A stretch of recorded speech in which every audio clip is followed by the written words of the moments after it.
Hey folks, thanks for being here. I'm Bob Alexander. Actually, the sponsor for this particular session is the Nonprofit Personnel Network. Gary Gems is not in the room, are you? No. Okay, I get to be him. Normally he would come up here and thank you also for your attendance.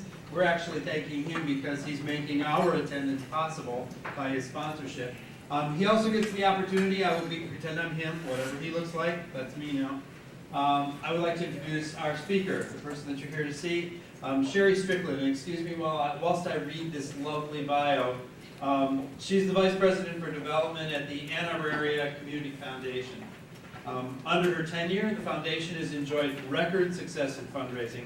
She has more than 20 years of experience in the nonprofit sector, both as a practitioner in development and communications, as well as a philanthropy educator, ready to be educated, and a scholar with numerous national publications and presentations. Shelley created the curriculum for 9 years, and for 9 years taught the educational course for the Development Summer Internship Program at the U of M, an award-winning program designed to expose undergraduates to fundraising and philanthropy. Shelley holds a Ph.D. from mighty U of M, an MA from the University of Virginia, and a BA from the Lee Honors College at Western Michigan University. Please welcome Shelley from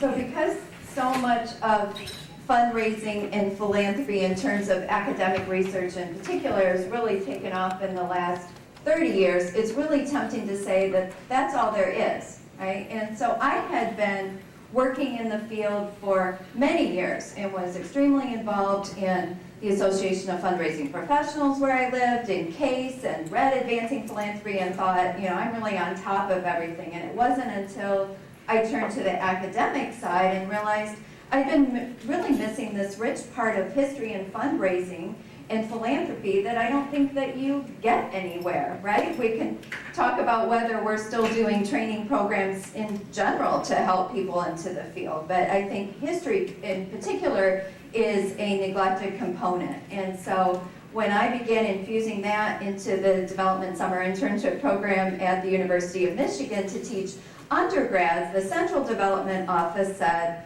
there really should be a baseline of understanding. If history informs where we're going, right? Shakespeare said what's past is prologue. So if we don't know where we've been, we don't know where we're going. And why don't we infuse that history part at least into the training for all development staff that are hired at the University of Michigan.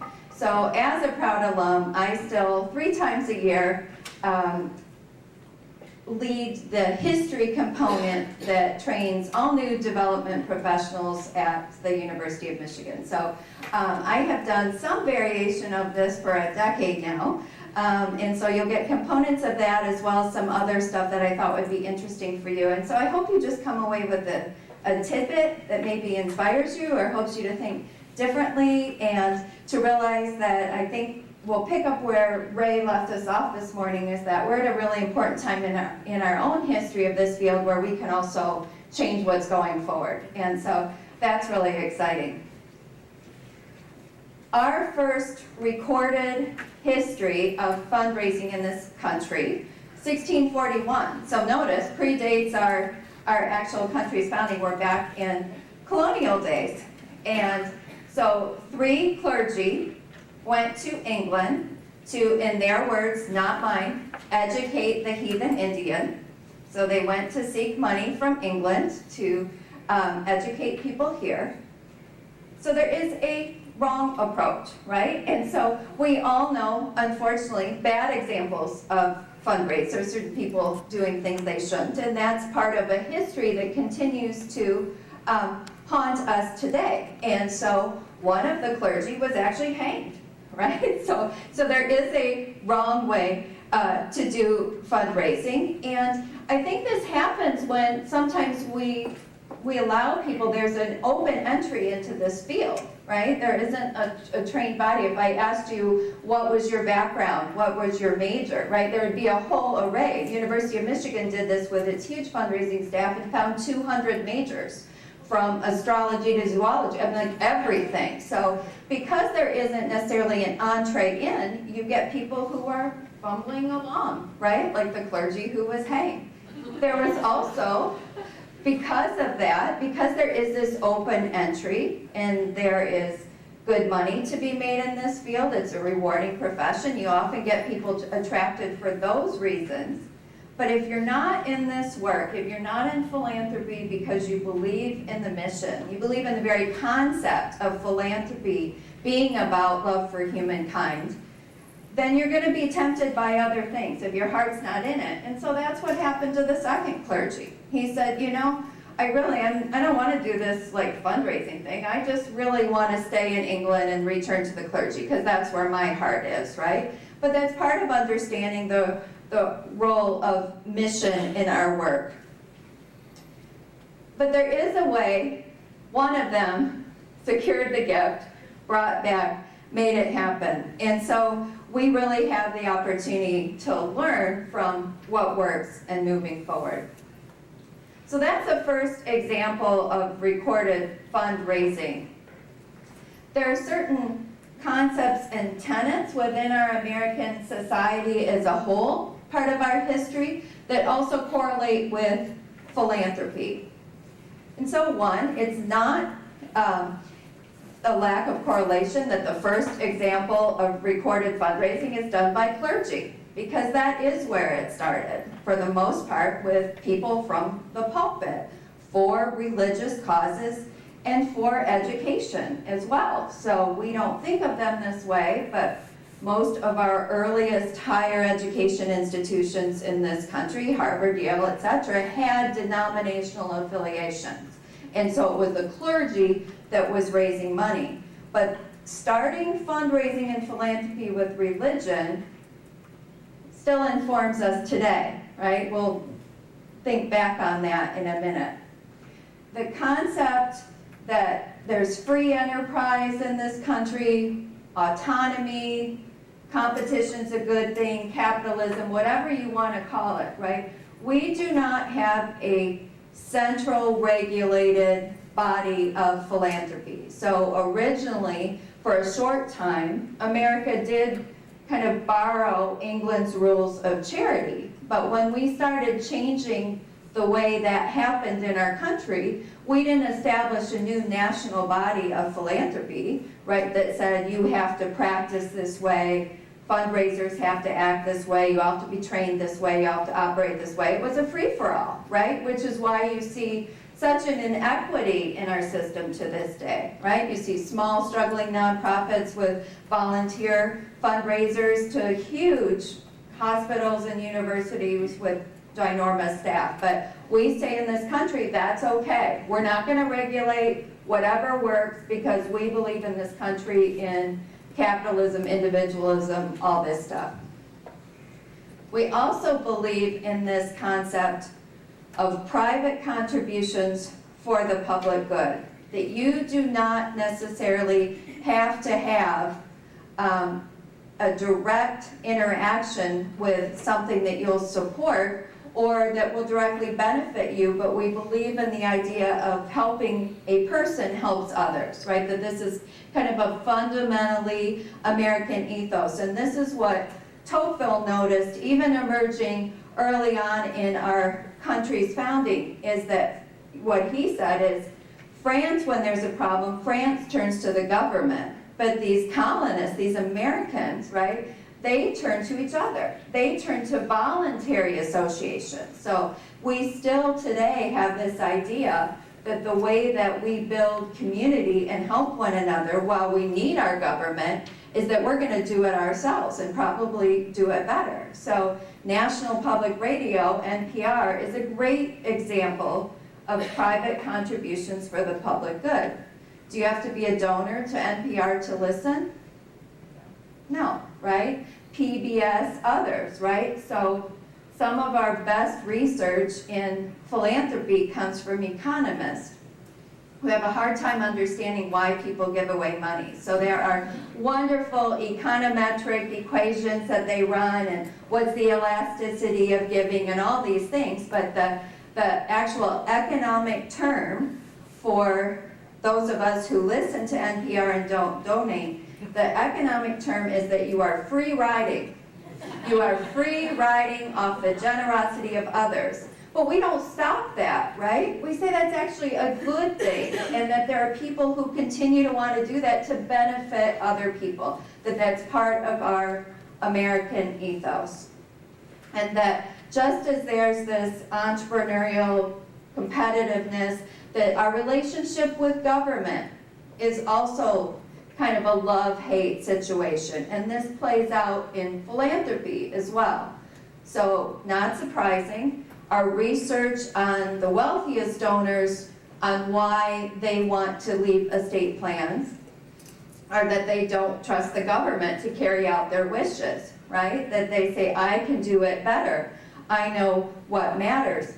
But when we think that the statistics show less, especially with the changes that say less than 1% of people even need to worry about an estate plan, and yet people with even limited resources will say, I want 10% of my retirement plan to go to the Boys and Girls Club, or I want to leave $20,000 to the Humane Society. That's saying, I'm not going to let the government make all the decisions, right? That's more than just legacy. There is this, I'm going to make decisions because I know what's best and I have the opportunity to do that. So again, this love-hate relationship with government.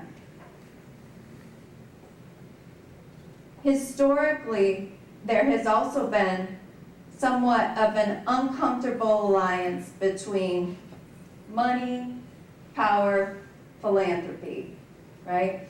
And you can't get away from that in our history, and it's still playing out now. And so one of the ways that plays out is that powerful philanthropists tend to be very effective fundraisers, right? And they are asking others to join them. Warren Buffett and the Giving Pledge, right? This goes back to our history. So we think of Ben Franklin as a great philanthropist, founding UPenn, fire stations, libraries, etc., right? And he was. But he was also known from the colonial days as an effective fundraiser. Again, money, power combined. What's interesting is Ben Franklin's advice on fundraising still very much informs our work today. So he was being asked to consult with the church in Philadelphia to help them raise money, and he didn't want to do it. But he said, if you just do these 3 things, you will be very successful. So the first is to essentially start with who you know. And you think about your own organizations and who those closest supporters are. They're probably people that supported you in the past, and they're the ones you know if something comes up, you can rely on them in the future. So start with those you know. Then, essentially, peer pressure, donor list, right? Show others who's giving. We still do this today, right? That's a whole concept of informs much of our donor recognition stuff. People want to find their name in the annual report, find their name on the wall. Who else is in there? This is how we train people to fundraise as volunteers, right? You give, ask someone else. Ask your peer to give because you've given and you want to be part of that. But finally, even if you're doing those things and you have this fundraising practice in place, that sometimes you can do everything right and a gift doesn't result. But more than that, I think what Ben Franklin is saying, that our history of giving in this country is that we're going to continue to be surprised in really beautiful ways, right? Like O'Callaghan McCartney, who made news in 1995, who was a washerwoman, that's what she was called, that at 85 gave $250,000 to the University of Southern Mississippi for other people to go to school when she had never gone herself, right? Story after story, these are the things that make the news, right? Oh, I never knew he was wealthy, and he's given away millions, right?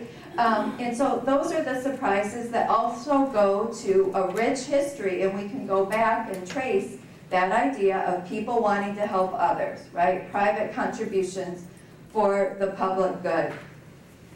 And this uneasy kind of relationship with money and power also plays out in the way that our sector is organized in this country. So we have government, we have the private sector, and we have the nonprofit sector, third sector, voluntary sector, I would argue impact sector, right? Whatever we want to call ourselves. And those are supposed to be, that doesn't look equal, but those are supposed to be equal in impact on one another. And it doesn't always happen that way, right? One is often skewed for the other. We'll think about what that means for us today in philanthropy. But our best example of these working together and the role that philanthropy can play is the GI Bill. And so this has been on the minds of people a lot in the wake of 75th anniversary of D-Day, right? Well, to that point in history, education in this country had been reserved for a very select few. White, wealthy males, right? That was who education, higher education was for. So our vets were coming back, and there was this idea that maybe we ought to pay for their education in exchange for their great service to us. Well, Congress, full of, at that time especially, white, wealthy males, wasn't quite sure they wanted to open that door of opportunity to others, right? So it was the nonprofit sector, the voluntary sector, that put pressure on the public sector when the American Legionnaires did this public awareness campaign. As volunteers got out there, raised money, raised awareness, put pressure on government to do the right thing. And as a result, the GI Bill passed, private sector started to flourish because people didn't have to take home loans out, or loans out to go to school. The GI Bill, they could buy a home. Direct things like economics, computer science, we have majors that took off, new businesses opened. So that idea of those working together was because there needs to be a prompt, right, sometimes for people to do the right thing. So we are sitting in this room today, Schoolcraft College, the community college movement is a direct result of that action because it started to open up public education. So community colleges were formed in the 60s with the idea, there were a couple examples before that, but largely mass in the 60s with the idea that every American in this country had access to higher education within 90 miles. Open access. Everybody, not white wealthy males, anybody, everybody, right? That's because the nonprofit sector pushed the government into action, opening up resources in the private sector and allowing us to move forward. So again, what's our history of fundraising? That 1641 was that clergy going out, and that continued. We continued to look to England.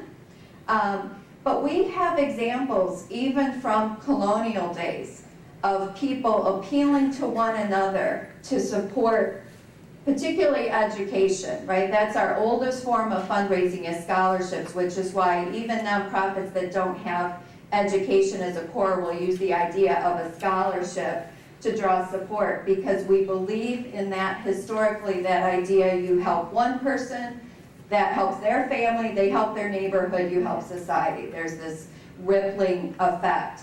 And so you see that bubbling up, that there was, the revolution was actually privately funded, right? Philanthropy, we don't think about that. We think about all the action, but the money was happening from people helping to support that. And that whole idea of the common good really playing out. Of course we all know, and it was alluded to again, the idea of philanthropy as love for humankind. Peyton and Moody, Robert Peyton funded the philanthropy school. Michael Moody's one of our great scholars in philanthropy now out of Grand Valley and the Philanthropy Center there. They say that philanthropy is voluntary action for the public good. Philanthropy is voluntary action for the public good. So that's that whole idea playing out, the common good, barn raisings. That was a great example of kind of fundraising action at that time in our country's founding, where people helped finance and put up, so sweat equity as well as private equity. that we have, they call them begging letters. We would call them annual solicitations or appeals, but the historians writing it, that's what they said. But you know, some of the ways we raise money today started back in the 1800s. It was the Civil War that really started to bring this organized, instead of all these disparate things, kind of a national focus on fundraising and philanthropy. But to this time, and this informs the way people view our profession today, right? To this time, it then largely by clergy, volunteers, or hired guns. That was actually the term in history. So it doesn't mean they were trained well. It was just like, you go solicit, right? That's where solicitor in a negative connotation comes from. That someone was just paid, not necessarily with background or a true commitment to mission, but just go get money, right? And so that informs, that's the icky part of our history that we still see sometimes today playing out, but that's where it started, is that's who was doing the fundraising. This is a major shift in our American history, this idea that to shift from charity to philanthropy. So we borrowed the concepts of charity from England, that idea that we would continue to give out things. And every civilized society has some concept of voluntary association and helping people out. That's part of being civilized society. What makes America unique is that ours is organized and we have professionalized fundraisers. That's what sets America apart, and it started a century ago. So charity was the idea that you're giving direct aid, right? Here's your soup. Philanthropy says, why are people hungry in the first place? Why are people homeless? Let's have the systemic look, the process. So it doesn't mean you don't need charity and direct aid, but you need that bigger picture. And so when those foundations, which yes, were tax shelters, and yes, we can talk about Carnegie and Rockefeller having colored paths that people feel philanthropy was a way for them to correct that. The lasting outcome of that work was the idea that you would set money aside that would be there in perpetuity, that would continue to drill down on societal issues, and that philanthropy was in a unique position to address those. The idea of a capital campaign actually did not originate in higher ed. It originated in YMCA with a guy from Grand Rapids that was hired by Rockefeller at the University of Chicago. That's how it became really known, but he had been doing this capital campaign, right? Organized drive, raising money for a specific period, for a specific goal in an energized way. And Rockefeller said, ooh, there's something to that, right? But the other important shift in this, in our fundraising history, is that the people hired, and Sumner, Ward, some of these names, Pierce, have continued to be associated with consulting firms through the years. The shift was that they were strategic, that they used data, and that they're often described as being more quiet and withdrawn, but very authentic, right? So to this point, remember, if you had clergy from the pulpit, if you had volunteers, what were you relying on? Charisma, right? He can work the room, right? She's really a dynamic person, right? It was that personal appeal. The shift in the evolution of fundraising happened when it became a more strategic, intentional, data-driven approach that wasn't relying on the person's qualities, but was relying on the mission and the ability to communicate that mission and to match that with people's values and concepts. So that then in turn formed our first fundraising practices, and that's how things largely continued. So we've improved. We don't have hired guns now. We actually have trained people who are thoughtful, but they're still consultants, right? They're largely outsiders paid to come in for a short period of time. So the emerging profession is a question we'll look at in a minute. So, but the fundraising professional, I'll put that in quotes. Not till the late 1900s. So remember, our first example of fundraising in this country, 1641. Fundraising happening in the colonies, people appealing to each other, right? People galvanizing together, funding the revolution, sending people to college, doing all these things. So this amazing history of both fundraising and philanthropy in this country, and yet you don't have a fundraising professional, someone trained and paid to do this work until the 1950s or the 1970s. Not that long ago, right? When you think in our entire pre-colonial history, this has been happening, but you don't actually have paid professionals into this time. And so people often say, oh my goodness, the University of Michigan is just a machine. 650 people across 3 campuses working in development. I mean, outrageous, right? This is where history plays in. The University of Michigan is where it is today because it was the first public university in 1873 to hire a paid alumni secretary. It was the first public university to have a paid development staff in the 1950s, much earlier than other public universities. So history matters. History predicts the future. And that investment was also in major gift operations, not organizational funding. Where does fundraising start in this country? Individuals, right? People. There weren't formed organizations yet. We started to build voluntary associations, but it was people giving. That's where the money is still today. So again, this disconnect between this rich history in 1987, the first time we have a recorded big public push of over $1 billion.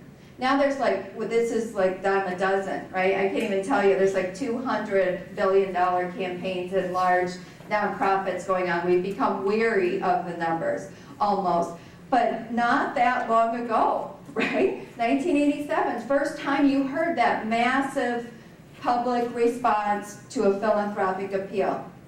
This is what's really crazy to me is the 1988, the first time you have the Chronicle of Philanthropy. So someone actually paying attention, right? So that part of our lingering lack of knowledge is because we have this great history and it was happening, but no one was talking about it, no one was writing about it, no one was paying attention to it, nobody was calling it out when there were scandals and also issuing a public response. So you just have lingering rumors, misperceptions that aren't corrected. That's not that long ago to make enough of a shift yet, right? So this is the new kind of history that we need to rewrite. The idea of specialization, so when those fundraising professionals were hired, it was largely a director of development. And this is still true in small nonprofits today, right? But one person wearing many hats doing many things.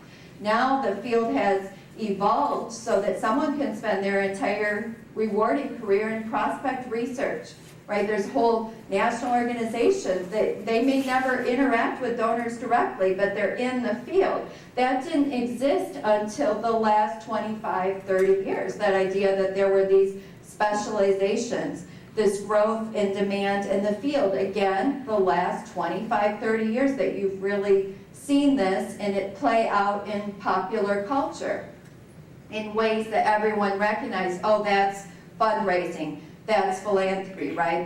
The Gates Foundation, now that's in the news, right? The response to 9/11 and the telethons and the fundraising that happened, the appeals, the way that the nonprofit sector largely took a pause out of respect to something happening on a national scale so that fundraising could be redirected from colleges, universities to a national disaster. That's now on the radar, and our kids are growing up with just understanding the term fundraising and philanthropy. It's part of curriculums, it's part of their idea that they have to do service in their community. A lot of that is fundraising now, so it's shifting in what was known before compared to what many of us grew up with not that long ago.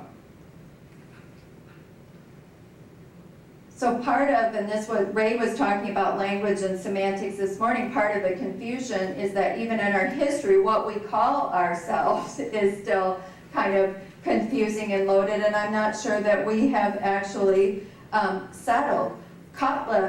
1965, first history of fundraising textbook. Again, 1965, right? Been going on for centuries. He says the first time that the word development was used, we're at the Development Day conference, by someone in higher ed, university president, and notice the definition, the planned promotion of understanding, participation, and support. So not happenstance, not somebody who was just gregarious enough or twisted an arm or worked the room, but planned promotion, strategic, intentional, data-driven, and process-oriented, right? Kathleen Kelly, 1998, first textbook on fundraising, 1998, first textbook. We still don't have that many. This is like this big in Courier type, and it comes out of her discipline was public relations. But again, notice her definition, fundraising is the management of the relationship. Not the management of the money, the management of the relationship. But, you know, is it development? Is it fundraising?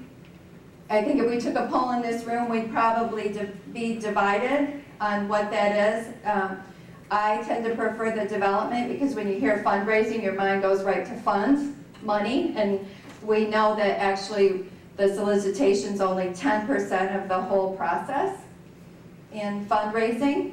So it's all that other stuff that's the process, that's development. But this leads to a lack of understanding about our field, right? So these lingering misperceptions, who are these people, right, that fundraise and do this stuff, and what does that really mean? And now development officer, people often think it's economic development or business development. A lot of our entrepreneurs talk about their fundraising abilities. They don't mean private philanthropy, they mean securing venture capital, but they've taken over our language of fundraising. So again, this leads to kind of confusion from our history even. We've been, right, 1924, from the start we've been like, what do we call this work that has been going on for a really long time. So the hallmarks of a profession, and this just in our field, this is medicine, law, other things. There are a few established things that scholars say this denotes that this is now a profession. And one of those is having an established body of literature. And for a long time, this field, fundraising, development, has relied on kind of best practices from practitioners. That's where most of our literature has come from. Again, only in the last 25, 30 years that it's really cemented that we have academic imperial work looking at our stuff objectively. The fundraising school at IUPUI, founded in 1988, again, not that long ago. So that's partly this disconnect with our history and our reality today. So I would say we're getting there, right? We've come a long way, we have a long way to go. Another hallmark of a profession is there is an established ethics or code of conduct. I know AFP or healthcare professionals, CASE, these are organizing bodies for this field, all have ethics and code of conduct, and you need to sign that when you become an AFP professional. And you know, some people display those in their room, but I'm not sure that our code of ethics has the same weight as, say, a medical professional taking that Hippocratic oath, right? That code of ethics that governs the medical field, everybody knows that they have to take that with their white coats. We don't quite have that same correlation yet. Welcome to the world of fundraising. Here's your code of ethics, memorize it, right? So again, kind of getting there. Norms are basically established rules of behavior that govern the field.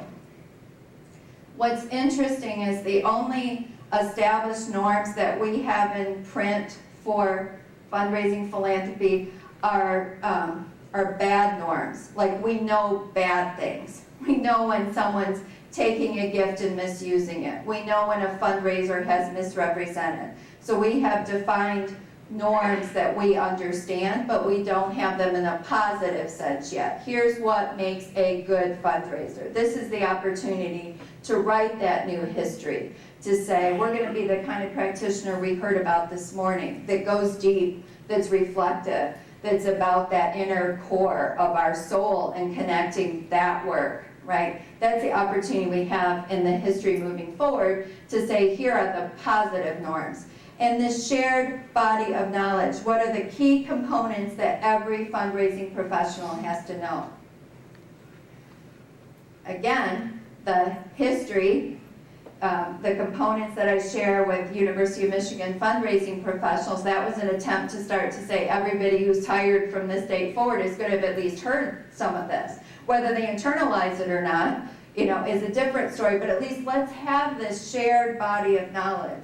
Right now we don't have the same way. Everybody working in the field does not have the same understanding of every single principle. We're getting there, right? We can all go through the development life cycle, and we can probably define what solicitation and stewardship and all that means. So you could argue that's shared knowledge, but we're not quite there yet. So I'm on the side of saying it's an emerging profession. So what does this mean, history, and our implications for today? So if you take away nothing else from this, I hope you hear that what happened, what's past is prologue, what happened in the past is predicting today, but I hope you're hearing that we have an opportunity. We are rewriting a new history for the future of the field, right? That's a challenge that Ray just left with us. And so we have this opportunity as fundraising professionals today to really make a new difference where people will look back, just like they did with Carnegie and Rockefeller, and see that shift. They're going to say, wow, that's that shift when fundraising really did emerge as a profession, because they're approaching that work differently. But how does history still inform us today that we need to be aware and learn from, internalize, perhaps change? There was a concept of scientific philanthropy, and that was the idea that early philanthropists like Carnegie and Rockefeller said, let's help people to help themselves. That actually our fundraising training programs started and molded into schools of social work, not disconnected, right? The idea that philanthropy is about helping people, empowering them to help themselves. And so sometimes today it can be frustrating when a donor really wants metrics, right? Or wants to put outcomes or tie a new gift to what you've done. And it's easy to say, oh, these new entrepreneurial donors are just asking too much. No, that whole concept of scientific philanthropy is actually grounded. There's some substance in this. So let's embrace that data as a way to say, wow, there was a shift in philanthropy when people weren't just approaching fundraising as being gregarious, but saying, I think people respond to data and knowledge. Let's embrace that and move forward. There's a concern for wealth concentration. So a lot of critiques of our field right now are saying, our wealth is like, there's the 1% controlling everything. Why are they deciding with their money and where they invest what's important? I hate to tell you, but that's the same thing that was being written about Carnegie and Rockefeller a century ago. There's a scathing quote that I'm going to misabuse by Teddy Roosevelt, basically saying nothing that Rockefeller can do will ever erase what he's actually done. So, nothing through his philanthropy will erase the evils that he's inflicted on his employees and other things, right? So this concern that the very wealthy are dictating things can be something we can wring our hands at, and I'm not saying we shouldn't have issues with it and problems with it. We should critique that, we should question that, but I also think it's beautiful that it's only in the last decade or so that Fortune magazine is printing publications of the top 400 philanthropists, right? So in this country, we have a right to make a lot of money and just buy a lot of votes. Right? That's your right. But we want our wealthy to give money away. So I'm of the mindset, then yes, we have issues with that. Let's keep talking about that. Let's make wealth redistributed and be more equitable and push philanthropy's boundaries to do that. But in the meantime, let's also support those wealthy people who want to give away money and help them to do that in ways that make a difference. Giving sources and where money goes traces directly back to our history. Started with the clergy raising money for education. What are our most popular sources of giving? Where does money go? Even though it's trending down, religion in this country remains the #1 direction for all people's giving. What's the positive corollary in that? Is that people who are more religious of any kind, and that's even just saying I'm a spiritual person, that identify in some way as religious, no matter what that religious identification is, they're more philanthropic, they give more. So it's also just remembering that's part of our history, that's not changing, that informs people today. How can I focus on that? And the concept of education, that idea of helping someone, empowering someone, having the ripple effects of that. And again, where's money coming from? 80% of giving in this country, as you know, is from individuals. And so remembering that goes back to our original founding.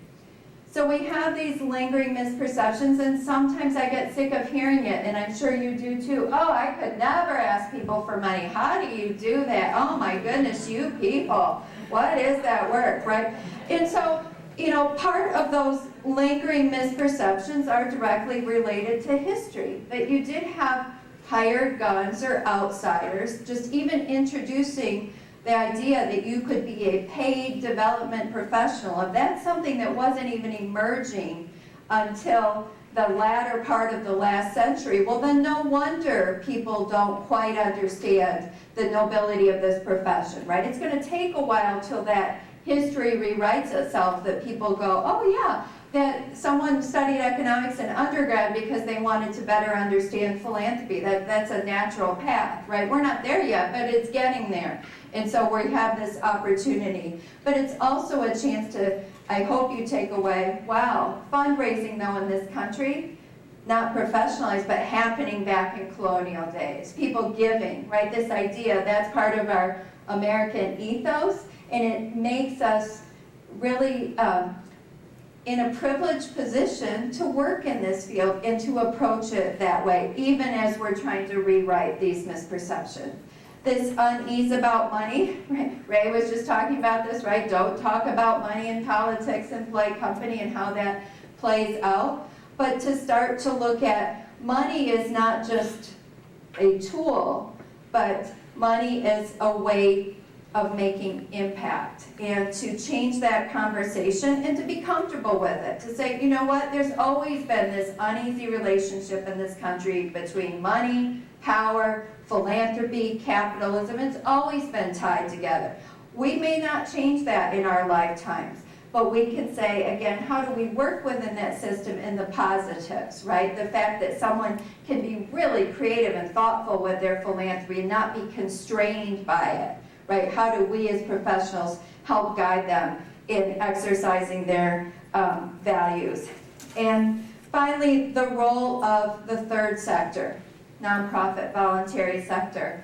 What's happening with our government abdicating its responsibility in many sectors, public education, criminal system, and the idea that, oh, well, philanthropy can take over, right? And it's real easy for people that don't work in this field to just read about these huge grants, these huge philanthropists, and to think that's the answer, right? That's the answer to our country's problems. But that's where you go back to, no, it has to be a complementary relationship. Philanthropy, since we've been measuring it for 50-some years, has only been 2% of our gross domestic product, right? We cannot replace government with private funding. We can't rely solely on our private sector to pick up what government should be doing, or to assume that private sector money is always going to flow philanthropically, right? But to say there's a complementary relationship, to understand that, and for us to help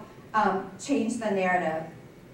So the past is prologue, but we also are rewriting what's going to happen going forward. So thank you for listening. Thank you for being in this work. I think it's a noble profession. I think we should all be honored to be part of it. Thank you.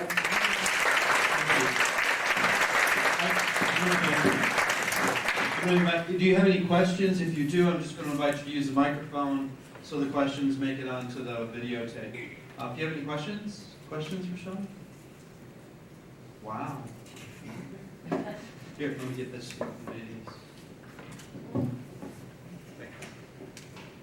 So the last point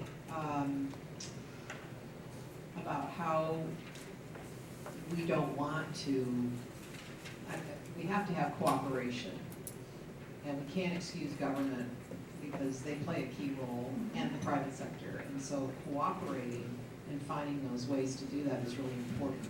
Can you talk a little bit more about that and what you see happening right now? I think we're still figuring it out. What I'm seeing happening, and I'm not sure what it means for philanthropy, but the whole idea that we have emerging younger philanthropists that are blurring the sectors in their giving, right? They're not creating, Mark Zuckerberg's a great example, right? Didn't create a private family foundation because they want to be able to grant to more than nonprofits, and recognizing that there's maybe ways that to give to other sectors, including the private sector, that's a good thing. So we don't have the research yet other than to say that's happening, and to know whether that's a good thing. My sense is it is. It may impact our work, right? Because how then do you direct gifts when we term philanthropy as contributions to an established nonprofit, if we're educating a whole group of people, or people are just taking this on saying, I don't want to be confined to the nonprofit sector. I want to be able to give to a 501c4, right? Or I want to be able to create my own company that has a social good enterprise, right? And we are still figuring out that whole impact, but that whole idea of social enterprise, social impact, is infused across our, at least I've studied the top business schools in this country, so we're educating private sector folks to be thinking about nonprofit type stuff, but to do it in a private sector space. But it's also blurring the lines that are going to have our government that still regulates philanthropy and Tax Structures Act. And so I don't know, it's all like emerging and happening, so I don't have an answer, but we're going to have to learn to collaborate and cooperate in a way that is still happening. I'd love it if anybody else had some ideas on it. We're still trying to figure it out. Any other questions? Here we go. About the unease of money, can you give some examples of how you may have seen an organization go from a very unease of money and giving to one that has really been able to shape that philanthropic way within an organization? It sounds really trite, but where there are, whether you call them donor education or just simple conversations, but that there's some kind, beyond just the stuff that we might do one-on-one with someone, that there's some type of organized education or offering where people can come and talk openly about money. And even if they're doing private work in that space, that they are thinking about money. So the whole 2164 that looks at intergenerational philanthropy, a big part of what they're doing is helping families to unpack how we feel about money, the messages that we grow up with, right? That dollar saved is dollar earned, or just whatever. But how that informs us and how that plays out in society. How do you want to be known? What does it mean to be a philanthropist? But just starting to have those conversations. And so we're skittish about talking about money, and then we only have the money conversation. But where it starts to say, if we're talking about you giving your money is really about you exercising your values, then let's have a values conversation. And where that starts to change the dialogue is when it starts to change the way that donors respond and the way an organization can do its work. Any others? I'm afraid we're past. I don't. We're not quite. Oh, I think we my go watch till is quarter fast. after. Yeah. Oh, okay, good. I thought I had to end at 10. No, so, no, you don't okay. have to talk as fast. You can Okay. just- If I'd have known that all along. Yeah. Here, hang on. Any insights that you have on like the millennial generation in terms of how they may be shifting, how we look at philanthropy or what those trends are? We know from the data that they are actually a more generous and giving group.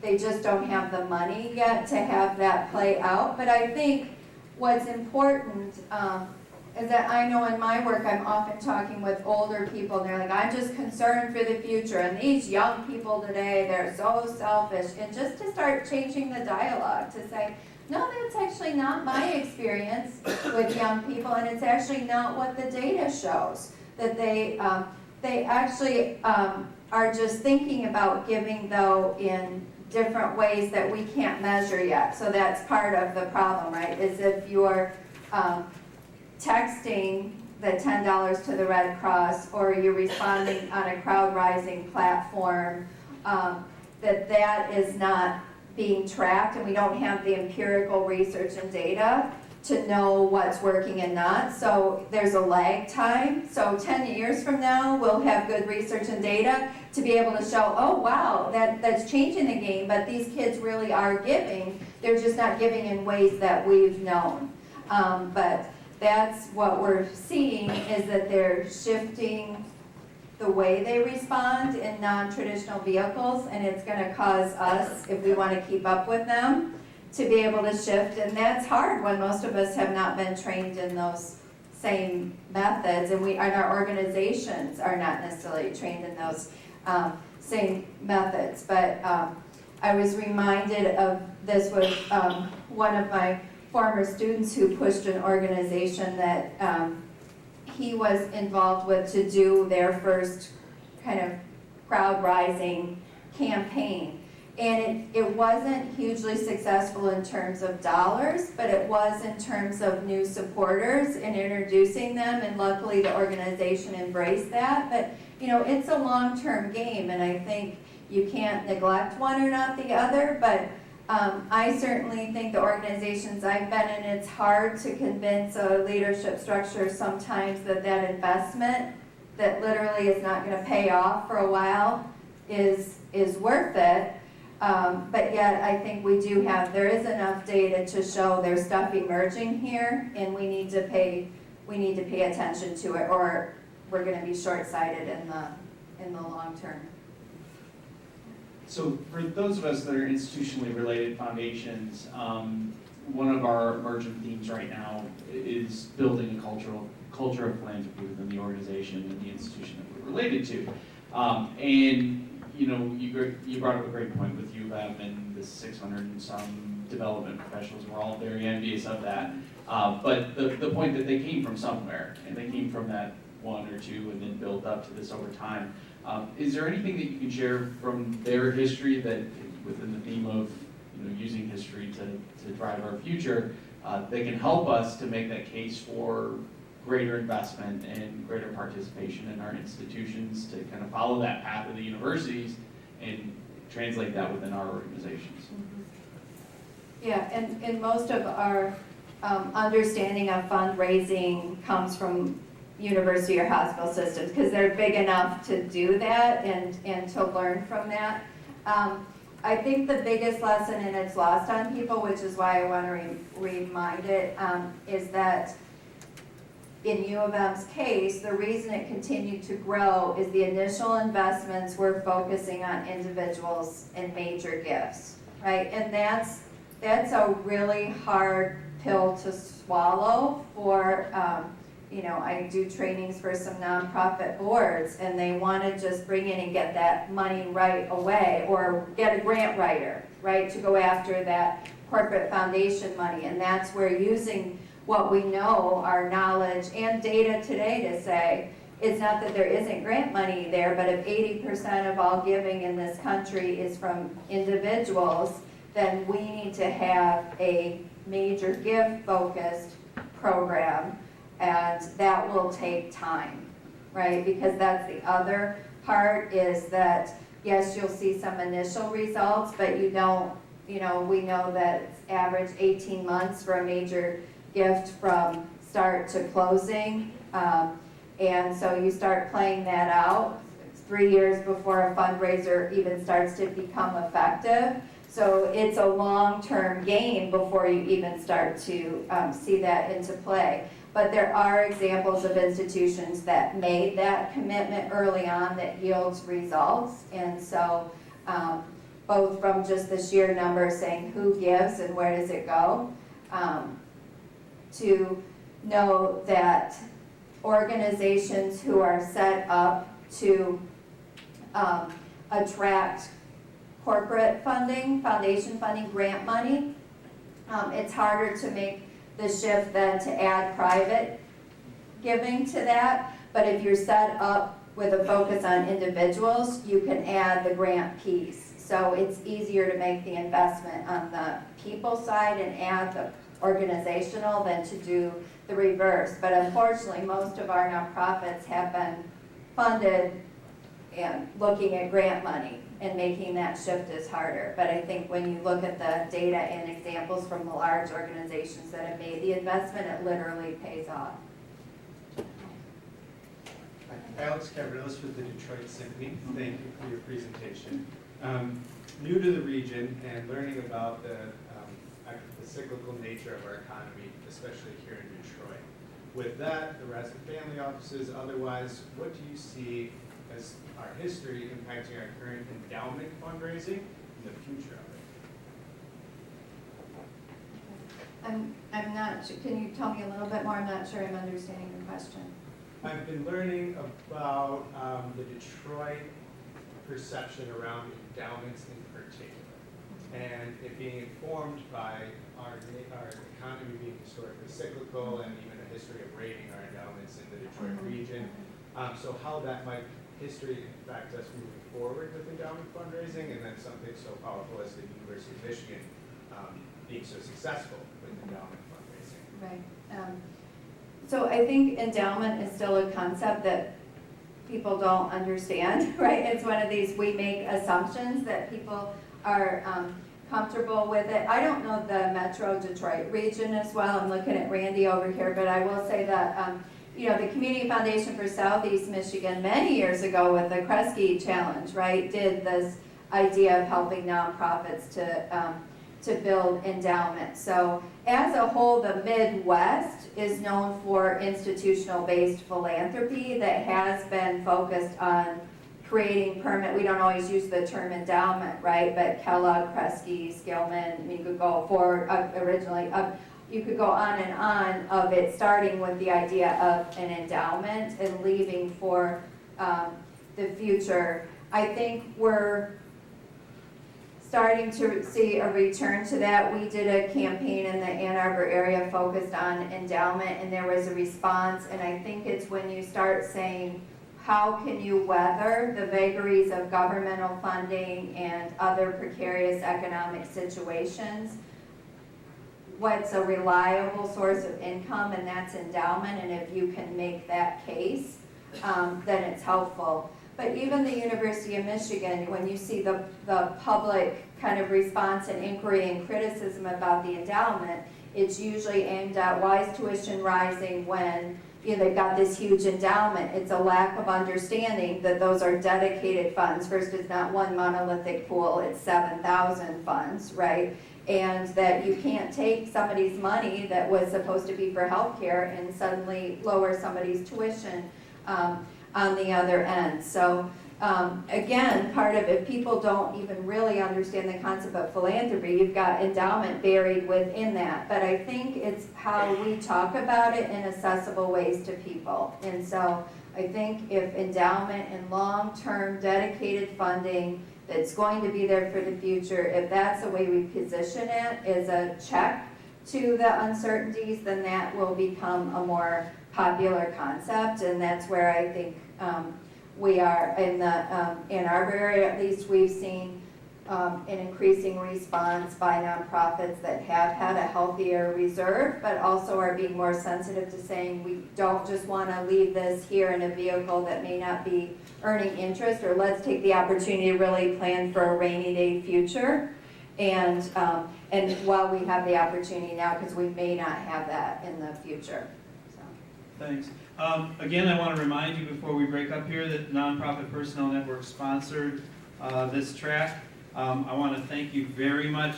Shelley, I don't want to make everybody jealous of you because this is dark chocolate sea salt caramel. Oh, Sanders, that was my grandparents' favorite. It's the good stuff, that's Yeah. right, exactly.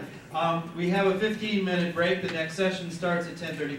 Please do us the favor of filling out the evaluation form, because we do read them. I'm part of the steering committee, and we assess them and read every comment. So please take advantage of that. Let's see, anything else? No, when you turn those in, you're eligible for a drawing at the end of the day. I thought this was a great session. What did you think? Thanks so much. Started.